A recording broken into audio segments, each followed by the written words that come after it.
Last month, it felt like the market was finally heating up. Rates dropped, homes were moving fast, and everyone started to believe the momentum was back. But now, October just exposed the truth. Rates jumped back up to 6.38%. Inventory climbed 5%, and the average days on market just hit 86 days. But here's what most people are missing. The market isn't cooling evenly, it's actually splitting. You've got one market for luxury homes and a completely different one for everybody else.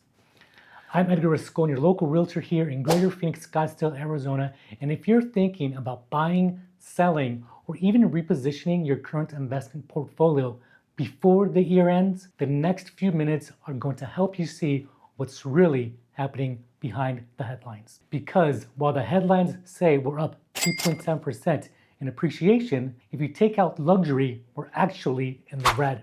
I'm pulling straight from industry data and Cromford reports, and we're going to unpack three key things. Number one, why September's momentum was just a mirage.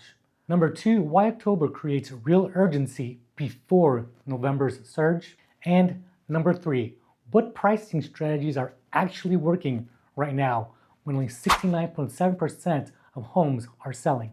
Now, if that sounds helpful, hit the like button, subscribe, and let's get into it. Now, let's rewind what happened between September and October, because this is the perfect example of how timing can make or break your move. On September 8th, rates hit 6.28%, almost the lowest in a year. Under contract sales jumped 9% month over month, and inventory was getting absorbed fast.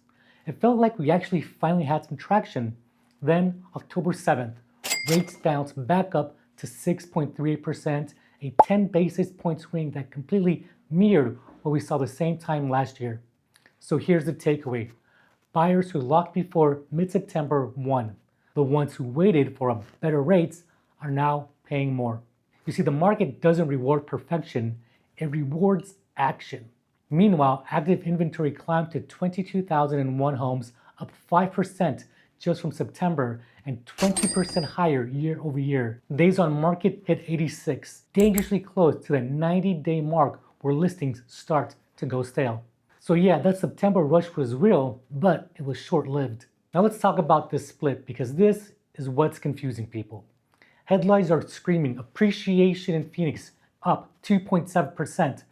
But then homeowners are asking me, Edgar, why isn't my house selling? Here's the truth. Luxury homes over $2 million are carrying the market. They're up 7.2% per square foot year over year. Meanwhile, homes under $2 million, they're actually down 0.6%. And here's a wild stat. 6 homes over $10 million sold last month. This time last year, 0. So that 2.7% appreciation number that everyone's quoting, it's actually being propped up by luxury closings. For the average homeowner, appreciation is negative. And that's why your neighbor's $900,000 home might be sitting while the $3 million house down the street just closed in a week. So what's the lesson? Your strategy has to match your price point, not the headline numbers from homes most people will never compete with. Now, October is one of those small windows where timing can make a massive difference before the market slows down during the holidays. So here's the play-by-play. For October, serious buyers are still out, shopping before any distractions hit. November, inventory keeps climbing. And December, a total ghost town. Everyone's traveling focused on the holidays. Now for January, every seller who paused relists, flooding the market. So right now in October, the data's clear. List competitively now to capture the buyers before the November surge and the December slowdown. Average days on market is 86 days. Listing success rate is 69.7. That means that 3 of 10 homes still fail to sell. But the homes priced between $300,000 and $400,000, they're selling at a 73% success rate. And it's not luck, it's strategy. Those sellers price right from day one. October is your last real window before 2 months of market disruption. Here's one tactic I'm using with my seller clients that's working right now. We build in a 30-day pricing plan before going live. For example, list at $425,000 today with a preset drop to $415 by November 10th. if it hasn't sold. Now, why do that? Number one, it creates urgency. Buyers know the price will adjust soon. Number two, it shows you understand the market conditions. And number three, it avoids that awkward price cut after 60 days, the moment that makes listings look desperate. Remember this, being 95% right on price from day one beats 100% wrong for the next 60 days. Inventory is up 20% year over year, and sitting on the market is expensive. The sellers who adapt fast are the ones still closing strong. Now, let's zoom out for just a second. While short-term trends are choppy, long-term fundamentals are still solid. SemiCon West, the biggest semiconductor conference in the US, just moved from the Bay Area to Phoenix for the first time in 30 years.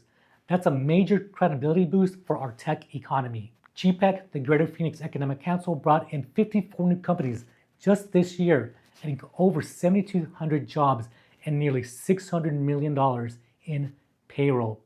And even with everything going on in Phoenix, grocery inflation is just 1% compared to 3.2% nationally. So yeah, the short term is bumpy, but the long-term story, it's strong. Big players are betting billions on Phoenix's future. The question is, are your real estate decisions based on that 30-day noise or a 30-year opportunity? Here's my bottom line after breaking down October's numbers. September's momentum was real, but it was temporary. Rates jumped, inventory grew, and the market split into two realities. But homes are still selling almost 7 out of 10, and the ones that do, they're priced strategically, not emotionally. And October gives you a rare window before November's wave of competition and December's quiet stretch. So if you're thinking about making a move, the best strategy is to stay realistic, stay flexible, and price ahead of the curve, not behind it. If this helped you make sense of what's really happening here in Greater Phoenix, Arizona versus what the headlines are saying, hit that like button and subscribe for next month's update, and drop your questions down below. Until next time, stay strategic, stay realistic, and remember, being 95% right on day one beats 100% wrong for 60 days every single time.